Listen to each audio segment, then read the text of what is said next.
Utiliser les observations de citoyens partenaires pour faire avancer la connaissance et alimenter des programmes scientifiques.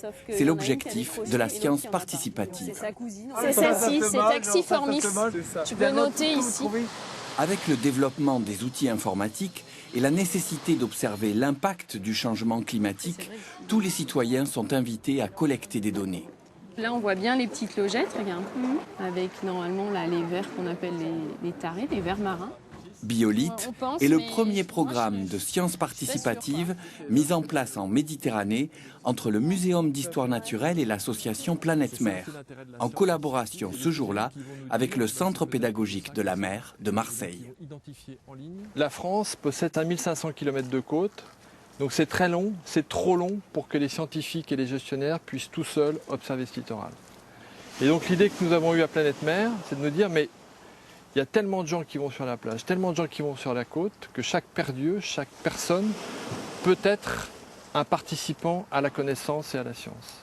Vous allez nous aider tout au long de cette journée à observer, à suivre, à repérer des espèces qui sont d'intérêt pour la science et pour la gestion et à terme pour la protection du littoral. Vous allez tous prendre une petite plaque comme ça, qu'il va falloir remplir et bien remplir parce que ça va être votre mémoire et c'est ce qui va permettre à la fin de traiter la donnée que vous allez inscrire ici. Donc il faut noter la date, le lieu, votre nom et puis on a besoin de l'espèce concernée.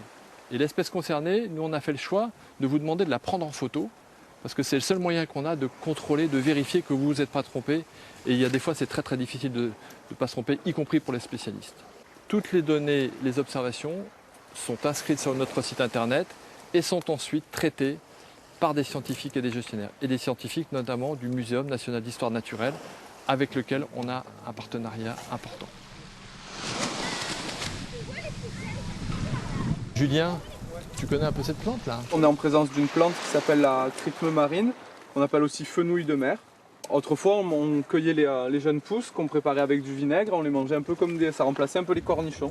Elle est sur la pierre. Ouais, on la voit pousser directement sur les murs, elle va enfoncer profondément ses racines. Sur la mer, on voit les taches en fait de posidonie.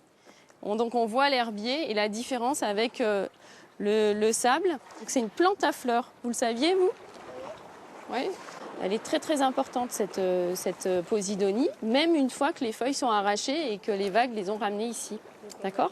Ça évite que la plage, en fait, elle soit abîmée, qu'elle soit usée. Il y a des plantes sous-marines qui fleurissent et qui fructifient. Ça se fait à certaines saisons régulières, mais avec le changement climatique, on se demande si ça ne va pas être décalé dans le temps. Et donc, repérer chaque signal saisonnier, c'est d'une certaine façon essayer de suivre à long terme l'impact du changement climatique sur nos écosystèmes littoraux. Ne pas confondre avec du plastique. Ce sont des vélèles desséchés. Ça fait partie du plancton en fait. C'est comme des petites méduses qui flottent en surface. Ce qui est intéressant pour nous sur les vélèles, c'est leur date d'arrivée. C'est un signe saisonnier des cycles naturels en mer. C'est un pavot jaune qui est native et qui n'est pas très commune. Alors, il y a une deuxième espèce intéressante ici, qui est cet épinard de Nouvelle-Zélande, qui a été découverte par Cook dans ses aventures pacifiques, qu'il a utilisé pour lutter contre le scorbut auprès de ses équipages. Cette espèce, comme cet épinard, sont des espèces qui sont indicatrices d'un milieu dégradé. Et là, on est sur une butte qui a été modifiée par l'homme, qui a été un petit peu malmenée. C'est typiquement des espèces qui colonisent ce genre de milieu. Tout ce qui est autour de nous paraît d'une grande banalité aujourd'hui.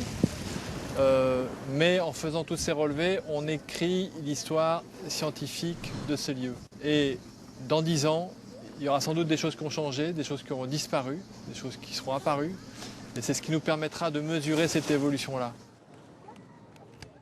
Maintenant que vous avez participé à une sortie Biolite, en fait, maintenant vous êtes pro, hein, donc vous pouvez le faire tout seul. Et c'est vous qui avez les clés de ça avec vos yeux et vos appareils photo. Donc continuez à le faire parce qu'on compte vraiment sur vous là-dessus. Un détail, des coordonnées, un bonus émission, un commentaire. Rendez-vous sur le site de Prioritaire.